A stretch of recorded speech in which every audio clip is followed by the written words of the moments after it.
In October of 1970, I was this big, and my father and uncle both played football for Wichita State University. It was Friday, October 2nd, and two aircraft dubbed Gold and Black after the Wichita State University team colors were loaded with luggage and an amped WSU football team ready to put the hurt on Utah State University. They took off from the Wichita Mid-Continent Airport and headed westward to a refueling stopover at Stapleton Airport in Denver. While the aircraft were being refueled and serviced in Denver, it was decided that Gold would take a similar yet different path to Utah. The overloaded Gold aircraft nearing Loveland Pass as it flew up Clear Creek Valley, 8 miles west of Silver Plume, Colorado, became trapped in a box canyon and was unable to climb above the mountain ridges surrounding it on 3 sides, nor was it able to complete a reversal turn away from the sharply rising terrain. At 1:14 p.m., the Gold aircraft struck trees on Mount Trelease, 1,600 feet below the summit, and crashed. My uncle Stephen Moore was one of the 31 of 40 who would not survive. My father, Milton Bud Moore, after a last-minute roster change, was left home in Wichita. If he had been on the flight, he would have been sitting right next to my Uncle Steve. It was after a family reunion in 2011 that my father approached my brother and I and asked us to join him on a trip to Colorado to hike up to the crash site. So, we did.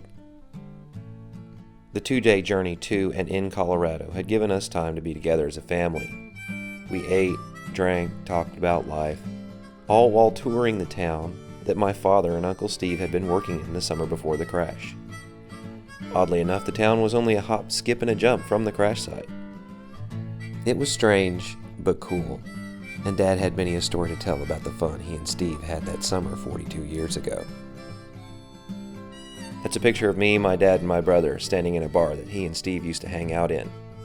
It's custom there to burn your name into the ceiling with a candle. I never outright asked my father why we did this trek. There wasn't a reason to. It was something he felt he needed to do. It was something we all felt we needed to do. Not just to check off the bucket list, but a way to bring Nick, he, and I together with Uncle Steve. We'll be there on the 42nd anniversary in the exact spot at the exact time of day it happened, he said. We linked up with a few family members of other crash victims on the journey in. The hike would take about 45 minutes, so we had lots of time to share stories and facts with the other family members. It helped move the nervousness of the event to the back of the mind. The day couldn't have been more beautiful, and that helped out quite a bit too.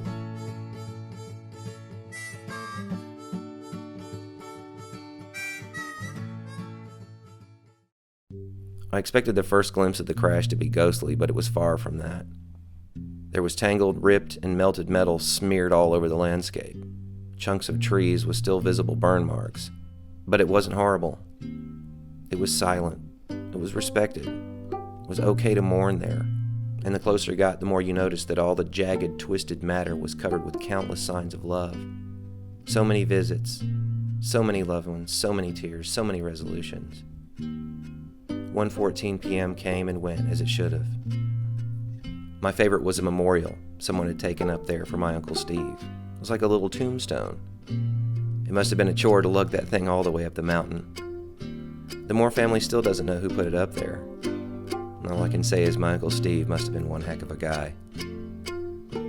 My father had a moment where the whole thing got to him. We were standing there, me, my brother, and him with our arms wrapped around each other.